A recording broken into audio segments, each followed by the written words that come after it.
할렐루야. 고맙습니다. 오늘 제목이 뭐죠, 여러분? 오늘 제목이 아시는 분, 주보를 보신 분들은 아시겠지만 다음 세대와 함께 가는 교회입니다. 따라서 하겠습니다. 다음 세대와 함께 가는 교회. 네, 할렐루야. 여러분, 그 다음 세대라고 하는 말은 보통 이제 뭐 next generation 영어로 하면 또 혹은 차세대라고 얘기를 합니다. 우리 한국 교회는 다음 세대가 살아야 될 줄로 믿습니다. 아멘. 그래야 우리 주일학교가 살고 또 우리 주일학교가 살아야 우리 한국 교회가 우리 교회가 사는 줄로 믿습니다. 다시 말하면 거기 또 그 중심에는 또 누가 있습니까? 다음 세대를 가르치는 우리 교사들이 있지 않습니까? 그렇죠? 여러분, 우리 선생님들 한번 손 들어 보시겠습니까? 유치부부터 우리 중고등부 청년부까지 다 선생님들. 네, 고맙습니다. 그래서 일단은 중요한 것은 교사가 먼저 살아야 됩니다. 그러니까 가정에서 엄마나 아빠가 먼저 살아야 되잖아요, 그죠? 그래야 우리 아이들이 살아나듯이 우리가 교회에서는 특별히 아이들을 가르치는 우리 주일학교에서는 교사가 영적으로 살아야 또 영적으로 건강해야 우리 아이들을 잘 가르치는 줄로 믿습니다. 아멘. 오늘 함께 간다라고 하는 제가 이 제목을 정했는데 이제는 어른들만 혼자 해서는 안 돼요. 우리는 같이 가야 됩니다. 같이 함께 해야 됩니다. 우리는 한 배를 탔습니다. 아멘. 여러분, 교회는 목사님 혼자 하시는 게 아니잖아요, 그렇죠? 우리는 함께 하는 겁니다.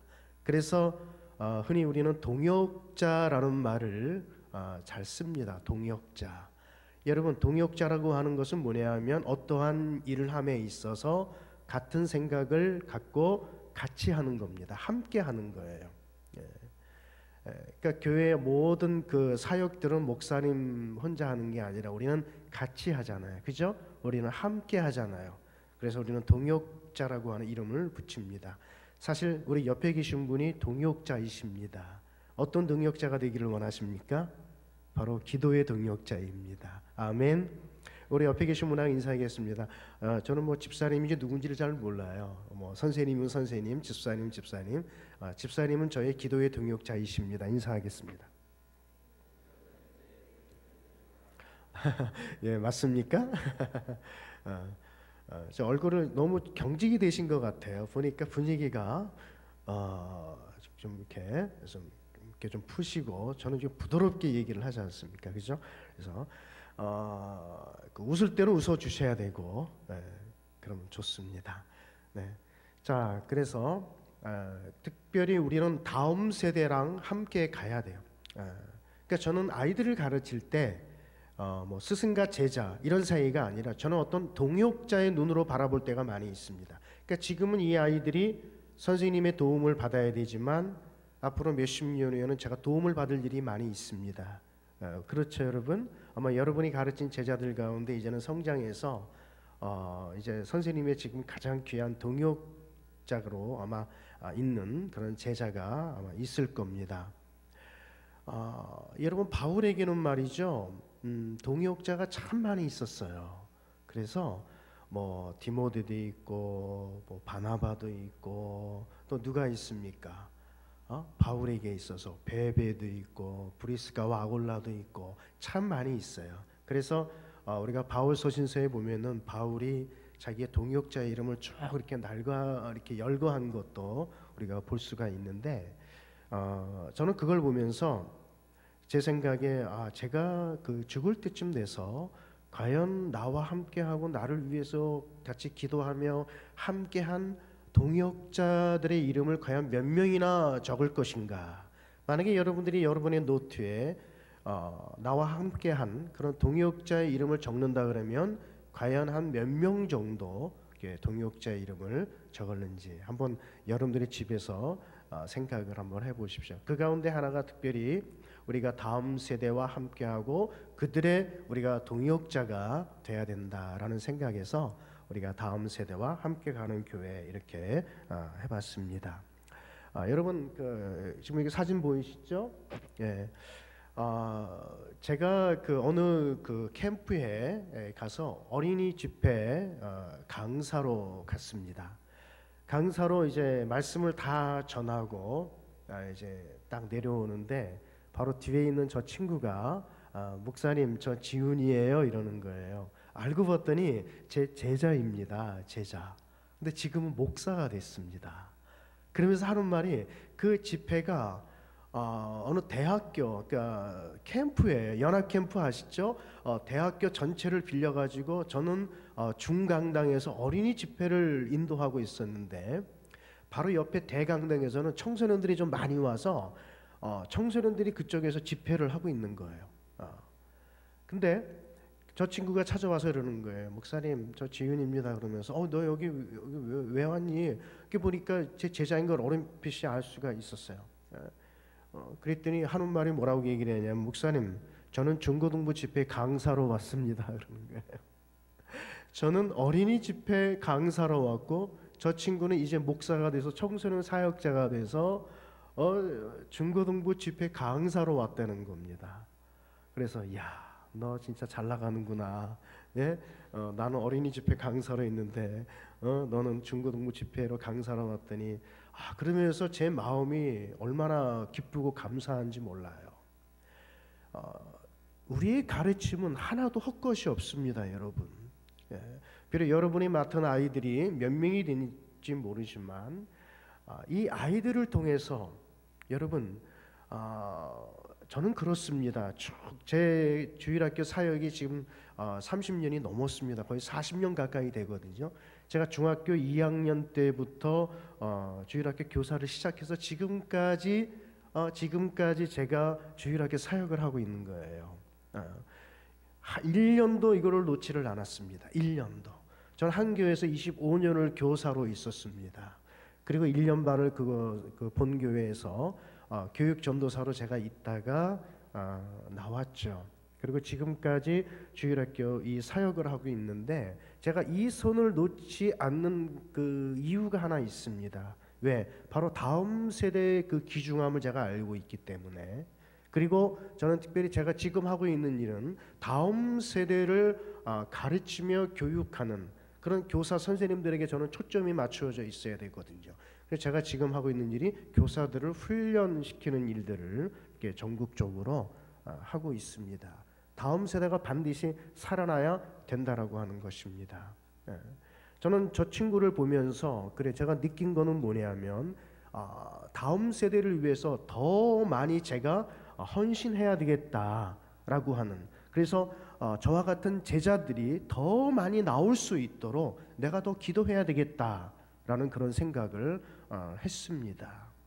여러분 무명의 주일학교 교사 킴볼이라고 하는 한 선생님이 계셨습니다. 이 선생님이 길을 지나가다가 구두방에서 점어들어오기라고 있는 한 소년을 발견하게 되죠. 그리고 그 소년에게 복음을 전합니다. 그 소년이 예수님을 믿습니다. 바로 그 소년이 누구냐 하면 위대한 전도자 무디입니다. 여러분 무명의 주일학교 교사 킴볼이라고 하는 선생님이 정말 아무것도 모르는 그 점원 한 사람 무디를 통해서 그 무디가 예수 그리스도를 영접함으로 말미암아 그 무디 한 사람 때문에 여러분 수백만 명이 구원을 받는 놀라운 역사가 일어났다라고 하는 것입니다. 여러분 내가 가르치는 여러분의 반 아이들이 몇 명이 되었든지 간에 여러분 그 가운데 분명히 한 사람이 정말 이 거제도를 변화시키고 아멘. 예, 더 나아가서는 대한민국 아니 전 세계를 변화시키는 그 위대한 그런 리더들이 저는 나올 줄로 믿습니다. 저는 아이들을 가르치기 위해서 다른 것보다 말이죠, 본 교회를 잘 섬길 수 있는 그런 일꾼들이 나왔으면 좋겠다. 다른 데 가지 않고 그러니까 기둥처럼 쓰임 받는 그런 좀 일꾼들이 내가 가르친 제자들 가운데 많이 나왔으면 좋겠다. 다른 교회, 이 교회, 저 교회 나가지 말고 본 교회를 끝까지 섬길 수 있는 제자. 그래서 내가 가르친 제자 가운데 목사도 나오고 선교사도 나오고 집사, 장로가 나왔으면 좋겠다 하는 그런 생각을 갖고 저는 가르치고 있습니다. 아마 여기 앉아 계신 선생님들도 다 그런 생각을 갖고 계실 겁니다. 자, 우리 한국교회 주일학교의 문제점이 있습니다. 여러분, 여러 가지 많은 문제점이 있는데요. 첫 번째는 뭐냐 하면은 교회가 성인 사역에 집중한다라고 하는 것이죠. 여러분, 대체적으로 우리 한국교회 주일학교가 많이 침체되어 있습니다. 대체적으로 이렇게 보면은 특별히 지금 서울이 제일 문제예요. 교육을 시키다 보면은 서울에 있는 교회들이 제일 지금 문제가 되고 있습니다. 그 가운데가 뭐냐 하면 교회가 성인 사역에 치중한다라고 하는 것입니다. 여러분은 다음 세대에 이렇게 관심을 갖고 있습니까? 아니면 성인 사역에 관심을 갖고 있습니까? 그래도 여러분의 교회는 이렇게 쭉 대화를 나누다 보니까 정말 다음 세대에 이렇게 많은 관심을 갖고 있는 교회는 참 드물다라고 하는 그런 생각을 제가 가졌습니다. 어떤 분이 이런 말씀을 하세요. 지금 좋은 교회와 나중 좋은 교회. 지금 좋은 교회는 어떤 교회냐면 어른들이 많고 헌금이 많이 나오는 교회예요. 아이들은 적어요. 대부분의 교회들이 그렇죠. 그러면 나중 좋은 교회는 어른들은 적지만 장년은 적지만 아이들이 많이 나오는 교회는 나중 좋은 교회입니다. 여러분의 교회는 어떤 교회입니까? 아이들과 장년 숫자 대비를 하다 보면 아마 장년이 조금 더 많을 겁니다. 그렇죠? 많을 거예요. 대부분의 한국 교회의 구조는 그렇습니다. 예전에는 어떻습니까? 예전에는 아이들이 많았잖아요. 그죠? 어른들은 적었지만 지금 한국 교회들은 대부분 장년이 더 많습니다. 그러면 여러분의 교회는 지금 좋은 교회가 되기를 원하십니까? 나중 좋은 교회가 되기를 원하십니까? 네? 어떤 교회가 되기를 원하십니까? 지금도 좋아야 되고 나중도 좋아야 됩니다. 아멘. 지금도 좋아야 되고 나중도 좋은 교회가 되어야 된다. 그래서 사실은 우리가 한국 교회가 또 정말 이 다음 세대에 우리가 집중하지 않으면 앞으로 한국 교회가 어떻게 될지 지금은 괜찮아요. 지금은 괜찮습니다. 그런데 앞으로 30년, 40년, 50년 후에 한국 교회 미래를 보면 사실상 좀 어둡다라는 그 말씀을 제가 드리고 싶습니다. 두 번째로 교회 교사의 열정과 헌신도가 많이 부족하다. 예전에 비해서 많이 부족합니다. 여러분, 이미 그 주일학교 교사는요, 세상의 직업으로 얘기하면 3D 업종이 되어져 버렸습니다. 어느 누구도 교사를 잘 안 하려고 해요. 특별히 우리 청년 선생님들이 좀 많이 해야 되는데 대부분의 그런 그 교회들을 보면은 청년 선생님들은 별로 교사를 안 하려고 합니다. 대부분 그 자리를 누가 차지하고 있느냐? 여집사님들이 많이 하세요. 여집사님들이 교회를 이제 교사를 많이 하고 있습니다. 헌신도도 많이 부족하고요. 세 번째, 사회병리적 범죄가 증가한다라고 하는 것이죠. 그러니까 여러분들 요즘에는 그 범죄들이 얼마나 많이 있습니까? 그러니까 아이들도 굉장히 또 바빠요. 전도를 하려다 보면은 아이들이 바빠서 복음을 전해드릴 만한 그런 시간적인 여유가 없다는 것입니다. 그러니까 전도를 하다 보면은 저 바빠요. 학원 가야 돼요. 막 이렇게 되는 거예요. 전도를 제대로 하지 못할 때가 많이 있다는 것입니다. 그리고 끝나자마자 그냥 뭐 바로 뭐 아이들이 학원으로 가고 뭐 그러지 않습니까? 그죠? 그리고 또 범죄가 얼마나 많이 있습니까? 어떨 때는 학교 앞 전도를 하다 보면은 그냥 유괴범으로 오인을 받을 때도 가끔씩은 또 있죠. 자, 네 번째로 저출산으로 인한 어린이 감소가 또 가장 큰 문제입니다. 제가 한번 안동에 집회를 인도하러 갔는데 어느 한 집사님이 저한테 이런 말씀을 합니다. 목사님, 요즘에 시골에 아이들이 많이 몰려옵니다. 그래요. 왜 그렇습니까? 보통 이제 시골에는 누가 살고 있습니까? 할머니, 할아버지들이 많이 살고 계시잖아요. 자녀들은 거의 도회지로 가잖아요. 그런데 왜 애들이 많냐고 물어봤더니 그 도회지에 살고 있는 자녀들이 이혼을 해가지고 이 아이를 맡길 데가 없어요. 그러니까 할아버지 할머니한테 그냥 시골로 맡기는 거야. 너희들 공기 좋은 데 가가지고 공부해라. 그래서 할머니 할아버지들이 그 아이를 맡고 있어요. 그래서 요즘에 시골에 아이들이 몰려든다는 거예요. 하도 이혼을 많이 하니까. 참 저출산이 참 사회에 심각하지 않습니까? 여러분들 좀 알을 좀 많이 낳으십시오. 특별히 거제도만이라도. 그래서 어쨌든 그 전문가들이 본 현재 한국 교회의 어떤 주일학교 문제점을 이렇게 4가지로 요약을 했습니다. 자, 오늘 시편 116편 12절 말씀인데요. 우리 다 같이 한 번 더 읽겠습니다. 시작.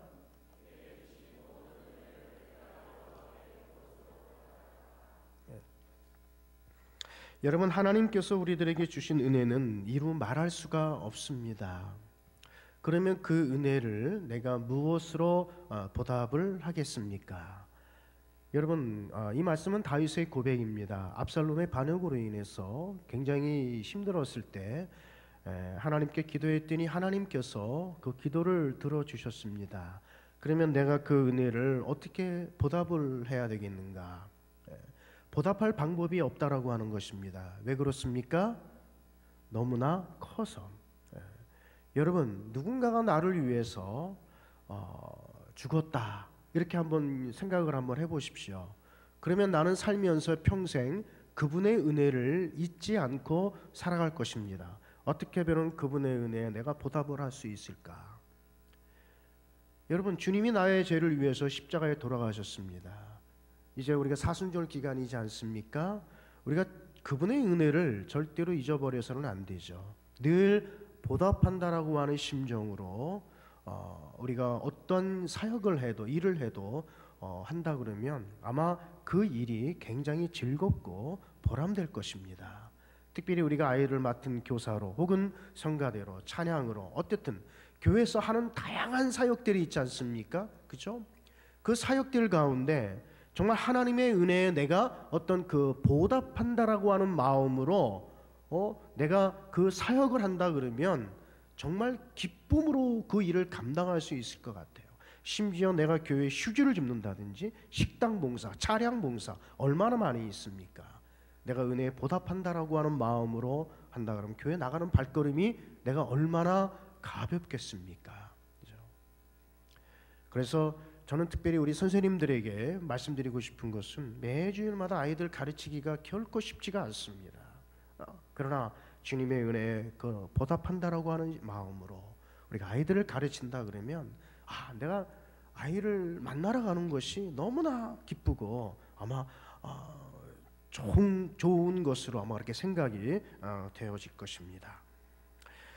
여러분, 우리가 잘 아는 리빙스턴 선교사, 아프리카에서 평생을 선교했던 리빙스턴 선교사를 잘 우리는 알고 있을 것입니다. 그의 고국 영국에서 이제 그 스탠리라고 하는 탐험가를 통해서 아프리카에 보냈습니다.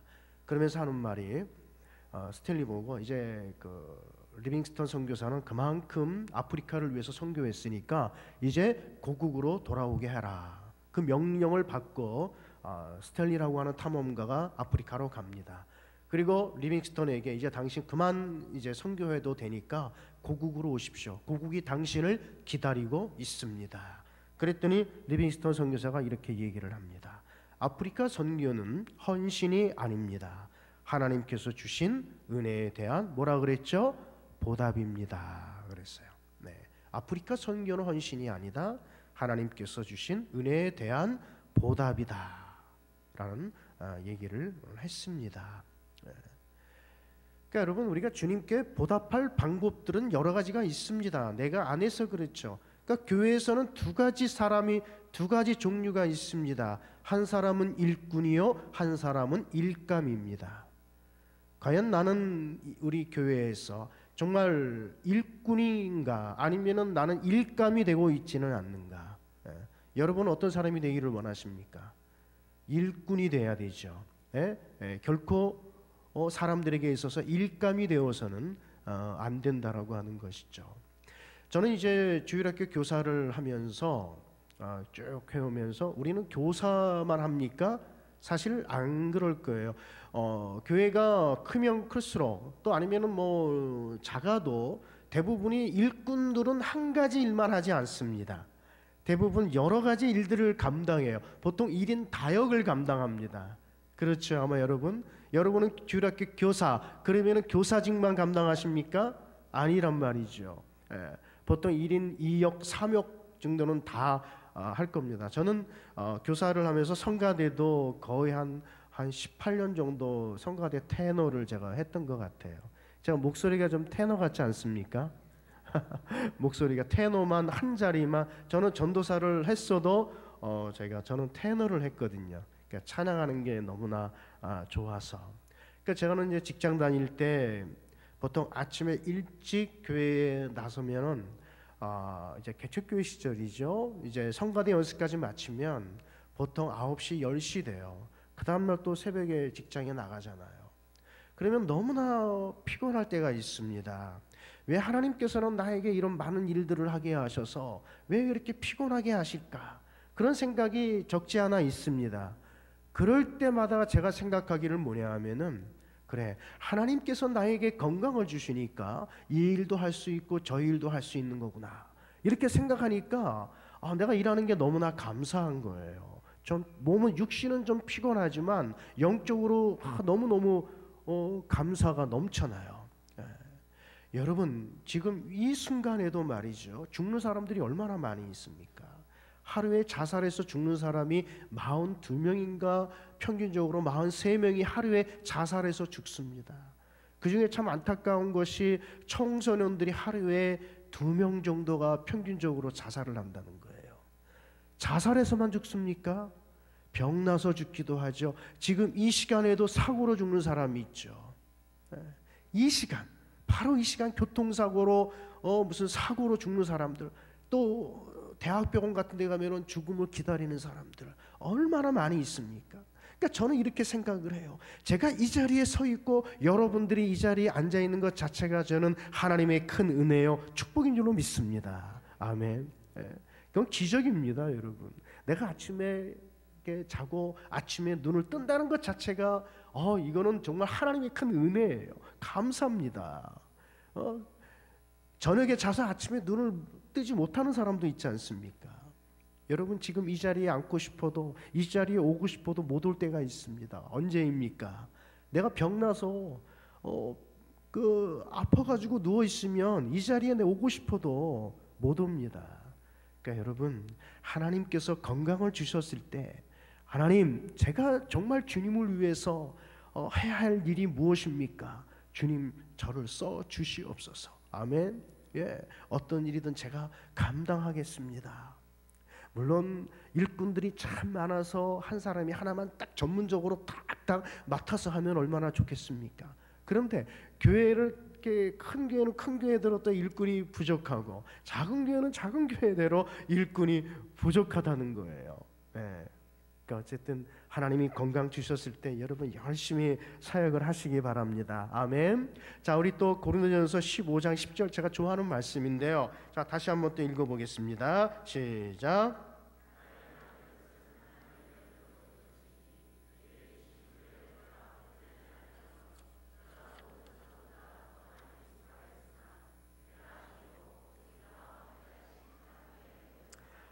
아멘.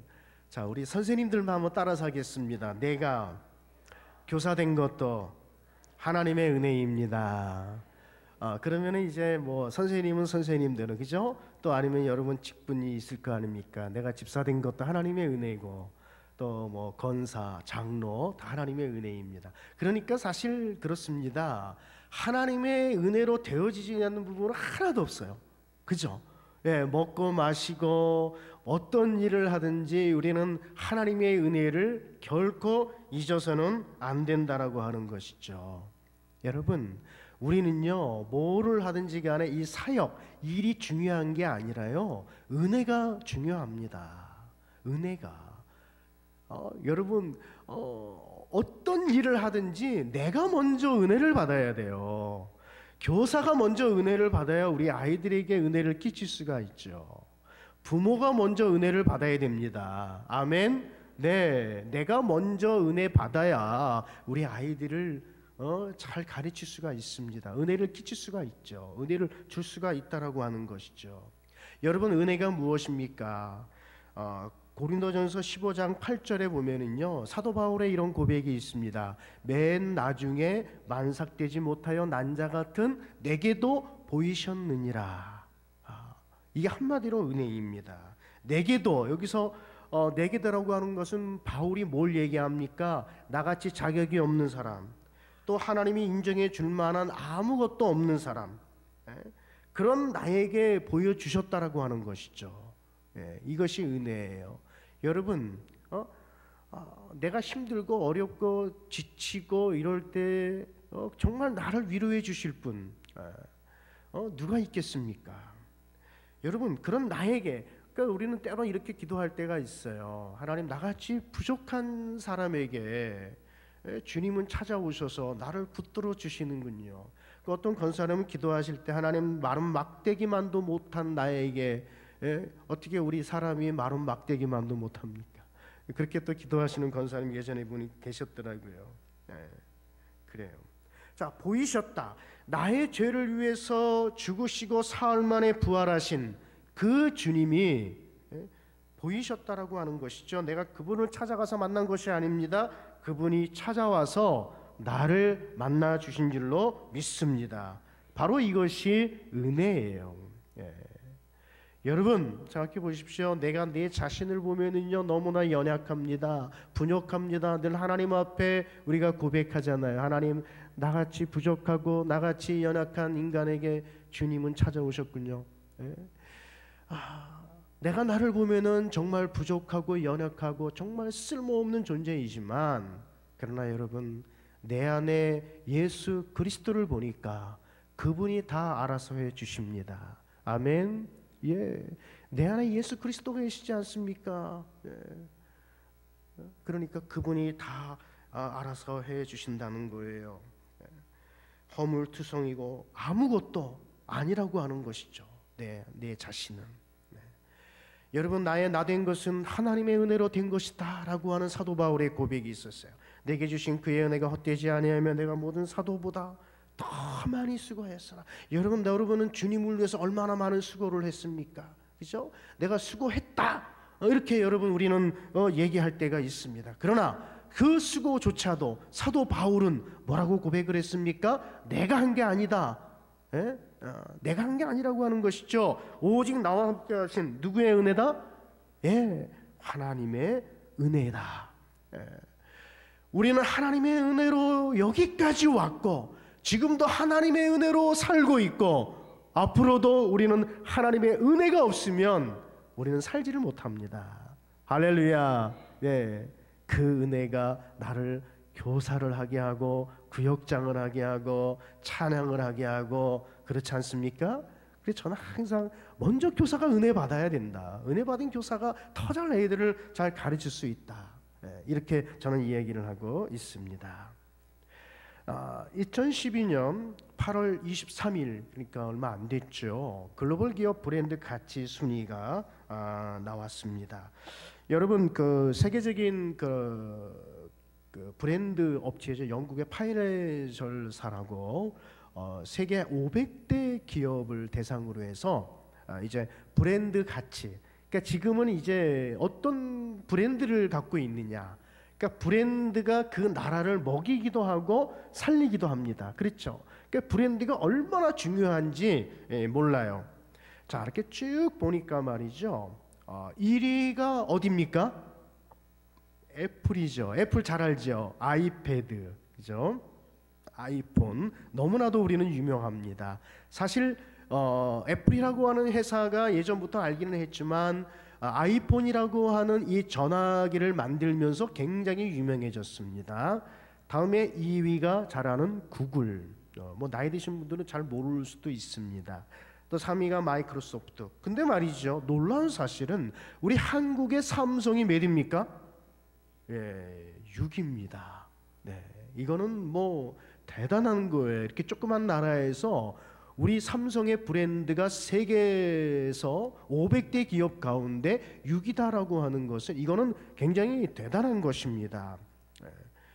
여러분, 좀 10위까지를 제가 보여드리는데, 그러면 2012년도에는 1위가 어디였는지 아십니까? 2012년도에는 코카콜라가 1위였습니다. 그런데 코카콜라가 몇 위로 떨어졌습니까? 8위로 떨어졌습니다.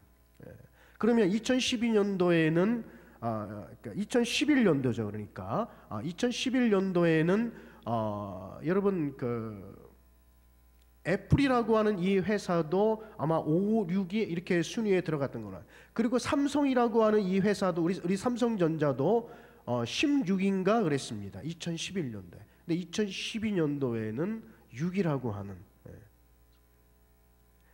자, 여러분 노키아라고 하는 회사를 여러분 아십니까? 세계 휴대폰 시장에 한때 1위를 했던 그런 아주 핀란드의 대표적인 회사가 바로 노키아라고 하는 회사입니다. 자, 코닥이라고 하는 회사를 잘 아시죠? 지금은 필름 쓰는 데가 없습니다. 자, 우리가 잘 아는 소니라고 하는 회사를 잘 아시죠? 아마 저런 워크맨 정도는 예전에 우리 학생 다닐 때 아마 다 하나씩 갖고 싶었던 전자제품이었을 것입니다. 제가 왜 이 회사를 말씀드리느냐 하면, 자, 이 대표적인 이 세 회사가 예전에는 어떻습니까? 아주 왕성한 활동을 했지만 지금은 침체의 길로 가고 몰락의 길로 간다라고 하는 것입니다. 여러분, 예전에는 전자제품 그러면 소니였습니다. 그렇죠? 근데 지금은 안 그래요. 지금은 오히려 삼성이 브랜드 가치가 더 높다라고 하는 것이죠. 코닥, 또 아니면은 노키아, 지금 삼성에게 밀리고 있습니다. 세계 휴대폰 시장의 1위가 삼성입니다. 대단하지 않습니까? 제가 왜 이것을 보여드리냐 하면은, 자, 이 삼성의 이건희 회장이 몇 년 전에 이런 말을 했습니다. 우리는 자식과 마누라만 빼고 다 바꿔야 된다. 자식과. 신제품 개발에 온 힘을 기울이는 거예요. 우리가 변하지 않으면 우리는 살아남을 수 없다라고 하는 것입니다. 계속적으로 우리 기업은 변해야 된다. 계속적인 연구 투자, 계속적으로 하는 거, 연구하고 개발하고 그런 투자에 수십 조씩 막 그냥 하는 것이죠. 여러분, 제가 왜 이 말씀을 드리냐면, 기업도 개발하지 아니하고 연구하지 아니하고 투자하지 않으면 이제는 어떻게 됩니까? 몰락의 길로 갈 수밖에 없다. 지금 가진 것에 안주하면 이제는 몰락할 수밖에 없다. 자꾸 변해야 된다라고 하는 것이죠. 문제는 뭐냐면 한국 교회가 문제입니다. 한국 교회가 지금 가진 것에 안주하면, 지금 작년이 많아서 이 정도면 괜찮겠지, 안주하면 앞으로 몇십 년 후에는 이제는 다 노인들만 있고, 교회가 영국 교회처럼. 여러분, 영국 교회가 지금 어떻습니까? 주일학교가 영국에서부터 시작이 되었어요. 그러나 현재 영국 교회를 보면은요, 현재 영국 교회 수많은 교회들이, 그 흥왕했던 교회들이 술집으로 변하고 나이트클럽, 또 아니면은 때로는 심지어는 이슬람 사원까지 변하는 경우가 있습니다. 사무실로 되고 거의 노인들만 앉아서 하나님 앞에 예배를 드려요. 그러면 우리 한국 교회는 어떤가? 앞으로 몇십 년 후에, 한 50년, 60년 후에 한국 교회의 미래를 보자는 것이죠. 우리가 다음 세대에 함께하지 않고 그들을 위해서 투자하지 않으면 우리는 그러한 길을, 영국 교회와 같은 그러한 길을 걸을 수밖에 없다라는 것을 제가 말씀드리기 위함입니다. 자, 그러면 다음 세대와 함께 하려면 어떻게 해야 되느냐? 첫 번째로 다음 세대를 어떻게 해야 된다? 전도해야 된다라고 하는 것입니다. 여러분, 우리는 전도 그러면은 사실 아이들을 이렇게 뒷전으로 이렇게 하는 경우가 많이 있습니다. 우리 장년들도 우리 아이들, 다음 세대를 전도해야 됩니다. 꼭 어른들만 전도하는 게 아니라 길거리에 지나가면 아이들에게도 우리는 수시로 전도를 해야 된다는 것이에요. 우리 잠언 22장 6절에 보면 마땅히 행할 길을 아이에게 가르치라, 그리하면 늙어도 그것을 떠나지 아니하리라. 여러분, 여기서 마땅히 행할 길이 무엇입니까? 이 아이들 하여금 하나님을 바로 믿게 하고 바로 알게 하는 것 아닙니까? 그렇죠? 예수님께서는 내가 곧 길이요 진리요 생명이니 나로 말미암지 않고는 아버지께로 올 자가 없느니라. 여러분, 우리 아이들도 그리스도를 영접하지 아니하면 지옥에 갑니다. 사람들은 태어나서부터 우리 죄를 갖고 태어나지 않습니까? 어린이도 동일하게 죄를 가지고 있습니다. 따라서 아이들도 전도하지 않으면 그 아이들도 모두 지옥에 가는 거예요. 여러분, 30대나 40대의 구원을 받으면 그들의 삶을 주님께 드린다고 하지만 아이 한 명을 전도하면 그는 그의 평생을 주님께 드린다라고 얘기를 하고 있습니다. 여러분, 아프리카 선교에 헌신했던 리빙스턴은 5살 때 자신을 하나님께 바친다고 헌금 바구니를 돌리는데 그 헌금 바구니에 그냥 자기는 가진 것도 없으니까 내 몸이라도 주님께 드리겠습니다 하고 헌금 바구니에 들어갔던 사람이에요. 네. 여러분, 우리는 다음 세대 전도하는 일에 게을리하지 않으면 안 됩니다. 뭐 우리 교회는 이 정도면 됐지. 나는 더 많은 아이들이 오면은 감당하기가 힘들어. 아니에요. 전도는 주님의 지상 명령입니다. 꼭 해야 되는 걸 이제 믿습니다. 아멘. 다음에 두 번째로 다음 세대와 함께 하려면 다음 세대를 어떻게 해야 된다? 세워야 합니다. 다음 세대는 세워야 한다. 무엇으로 세워야 됩니까? 여러분, 이 아이들을 말씀으로 세워야 돼요. 기도로 세워야 됩니다. 이 아이들을 프로그램으로 세우려고 하지 마십시오. 프로그램이 절대로 아이들의 영혼을 살리지 못합니다. 재미는 있게 할 수 있어도 아이들을 바로 세우지 못해요. 이제는 말씀과 기도밖에 대안이 없습니다. 여러분, 우리 산에 가면 말이죠, 나무들이 많이 있습니다.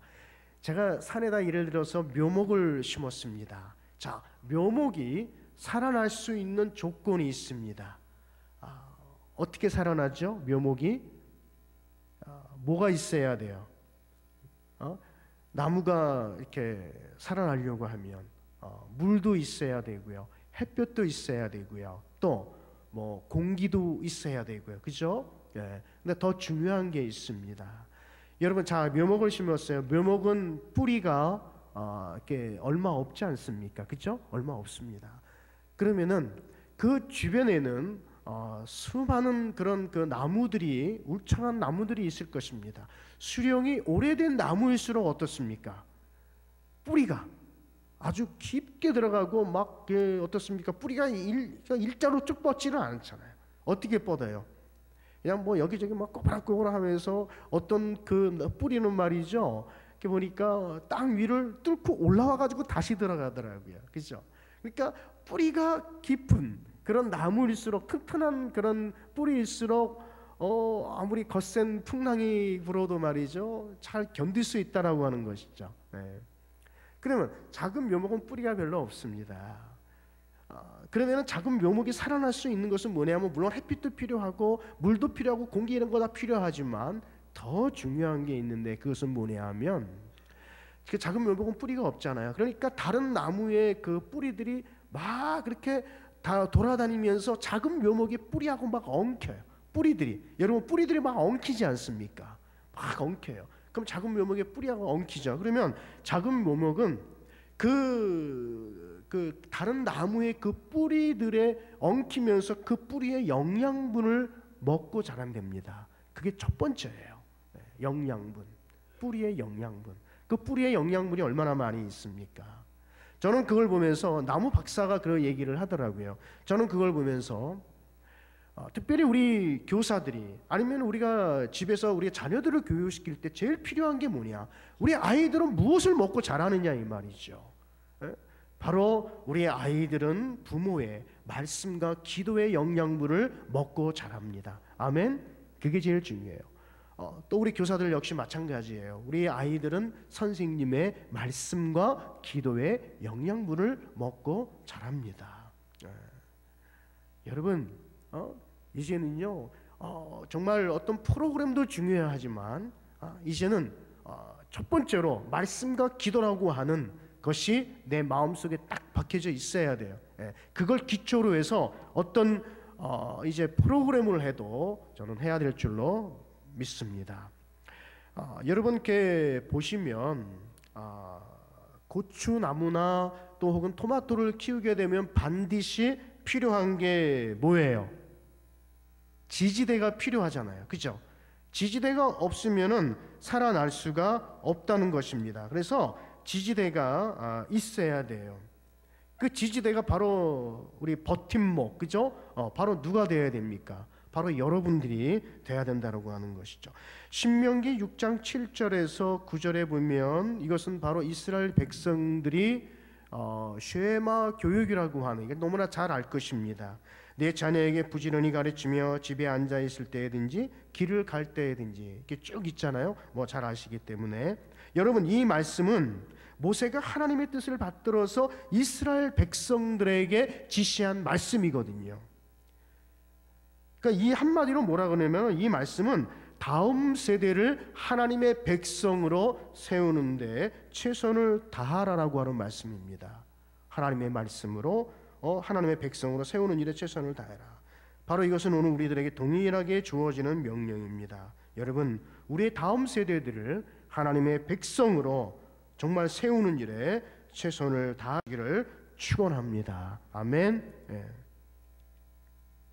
세 번째로 다 같이 다음 세대를 품어야 한다. 네, 다음 세대를 품어야 한다.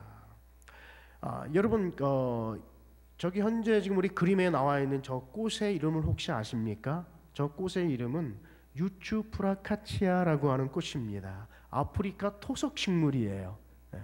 처음 들어보시죠? 유추프라카치아. 한번 따라해 보겠습니다. 유추프라카치아. 저 연극도 있거든요. 유추프라카치아. 그러니까 이 유추프라카치아 꽃은 어떤 꽃이냐면요, 지나가다가 저 꽃을 건드리잖아요. 그러면 저 꽃이 시들시들해진답니다. 그런데 참 놀라운 것은 그 시들시들해진 꽃을 갖다가 어느 한 사람이 다가가서 그래 너는 참 예쁘다, 그래 너는 살아날 수 있어 하고 막 쓰다듬어 주면은 다시 살아난답니다. 참 신기한 꽃이죠. 네. 여러분, 우리의 자녀들은 어떻게 보면은 지금 위기에 빠져 있습니다. 특별히 우리 청소년들은 위기에 빠져 있어요. 어떻게 보면은 벼랑 끝에 놓여져 있을 수 있습니다. 공부라든지 공부에 대한 스트레스, 왕따, 자살, 뭐 이런 것들에 대해서 엄청난 지금 스트레스를 받고 있습니다. 사실 저희는 애들을 가르치면서 우리 선생님들에게 이런 말을 자주 얘기는 하죠. 여러분, 우리는 참 아이들이 교회 오는 것만 해도 너무나 감사하다. 아이들이 교회에서 떠들고 장난치는 한이 있더라도 일단 교회 오는 것만 해도 감사하지 않습니까? 그죠? 예, 너무 감사해요. 이 아이들을 누가 품어야 될 것인가? 때로는 이 아이들이 부모에게 야단맞고 선생님에게 야단맞고 학교 선생님에게 이 아이들이 교회에 오는 것은 물론 내가 말씀에 어떤 은혜를 받기 위해서 교회에 오기도 하지만 때로는 선생님이 잘해 주시니까, 나를 잘 품어 주시니까, 잘 보듬어 주시니까 선생님 때문에 교회 나오는 친구들도 있습니다. 물론 친구를 만나러, 때로는 우리 유치동부 아이들은 간식 주니까 간식 먹으러 교회 오는 애들도 있어요. 오는 애들도 있습니다. 그러나 여러분, 정말 이 아이 한 명을 우리 선생님이 잘 품어주신다 그러면 이 아이가 언제 어디서 어떻게 변할지 모르거든요. 또 변한 그 아이 한 명 때문에 정말 전 세계가 정말 그 변할 수 있는 놀라운 역사가 일어날 수도 있다라고 하는 것이죠. 그러니까 우리는 거기에 희망을 품고 삽니다. 우리 잘 아는 그 사진이 누구겠습니까, 여러분? 앞도 보이지 아니하고 듣지도 못하고 말하지도 못하는 바로 헬렌 켈러를 잘 아시죠? 우리가 헬렌 켈러는 잘 아는데 헬렌 켈러를 지도했던 애니 설리반이라고 하는 분에 대해서는 우리가 잘 모릅니다. 그런데 말이죠, 앤 설리반을 지도했던 간호했던 한 선생님이 계세요. 간호조무사가 계십니다. 그분에 대해서는 우리는 너무 모르는 거예요. 이렇게 여러분, 그 헬렌 켈러 같은 위대한 사람이 나올 때에는 바로 그를 지도했던 앤 설리반이 계셨거든요. 여러분, 앤 설리반은 어떤 사람이냐 하면은요, 그가 세계 제2차 대전 때, 세계 제2차 대전 때 그가 엄마 부모를 다 잃고 사랑하는 동생마저 죽었습니다. 그러니까 정신이 이상해졌어요. 그 정신병원에 그가 이제 갇히게 감금이 되어 있다시피 했습니다. 그런데 말이죠, 앤 설리반을 지극히 간호했던 간호조무사 한 사람이 있었어요.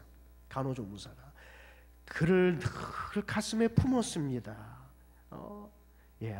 하나님은 너를 사랑하신단다.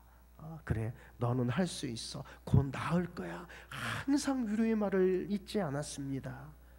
나중에는 앤 설리반이 정말 그 간호조무사 선생님 때문에 학교도 졸업을 하게 되었어요. 그런 다음에 그곳에서 정신병원에서 같이 또 일을 하게 됐죠.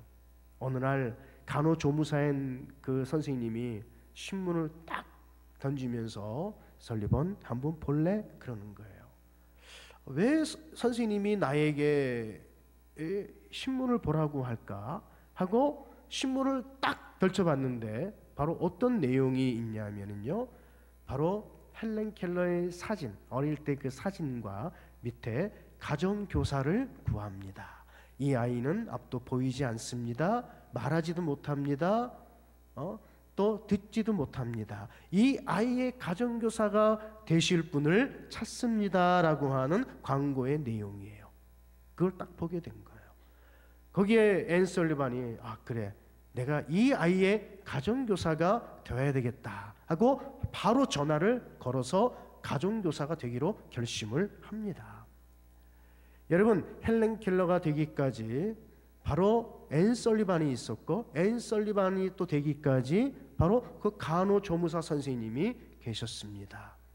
여러분, 우리는요, 한 영혼을 우리가 이 품을 때 그 아이로 하여금 정말 우리는 그 아이가 어떠한 일을 할지 모른다라고 하는 것입니다.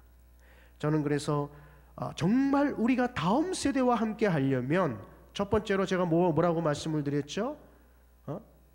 말로만 함께 하는 게 아니라 아이들을 전도해야 됩니다. 그렇죠? 두 번째로 뭐라고 얘기를 했습니까? 이 아이들을 함께 우리는 세워 나가야 되는 그 일을 해야 될 것이며, 세 번째로 어떻게 해야 됩니까? 다음 세대를 품어야 됩니다. 여러분의 교회 다음 세대는 과연 몇 명의 아이들이 있습니까? 이 아이들을 아버지, 우리 그 성도님들이 잘 품어주시고 잘 세우는 일에 협력하는 우리 모든 성도님들이 되시기를 축원합니다. 아멘. 저는 교사가 살면 주일학교가 살고, 주일학교가 살면 교회가 산다라고 하는 이 말씀을 드리고 싶습니다. 한번 따라서 하겠습니다. 교사가 살면 주일학교가 살고, 주일학교가 살면 교회가 산다. 할렐루야. 아멘. 자, 이제 여기서 제가 하지 못했던 이야기들은 이제 3월 달에 우리 교사 업그레이드 스쿨이 있지 않습니까? 여러분 좀 기대가 되지 않습니까? 네, 오시면 지금은 이제 설교지만 그때는 세미나식으로 해서 구체적으로 거기에 대한 대안이라든지 지금 실제적인 얘기들을 제가 많이 할 것이고요. 특별히 교사가 아니더라도 학부모님들이 들으셔도 너무나도 좋습니다. 그러니까 자녀를 키우시는 학부모님들, 어차피 교사이시고 또 우리 구역장님들도 시간이 되시는 분들은 3월 달에 4번의 교육이 있는데 그때 아마 참석하시면 많은 도움이 되실 줄로 믿습니다. 기도하겠습니다. 사랑과 은혜가 많으신 아버지 하나님, 감사합니다. 저희들을 교사로 세워주시고 또한 저희들에게 직분을 허락하여 주시고, 아버지 하나님의 이 일들을 감당하는 데 있어서 참으로 부족하지만, 하나님, 내가 내 자신을 보면은 너무나도 부족하지만 내 안에 계시는 주님을 보니까 주님이 다 해결해 주실 줄로 믿습니다. 아버지 하나님, 연약한 가운데 함께 계신 주님을 찬양합니다. 주 예수 그리스도의 이름으로 기도드리옵나이다. 아멘.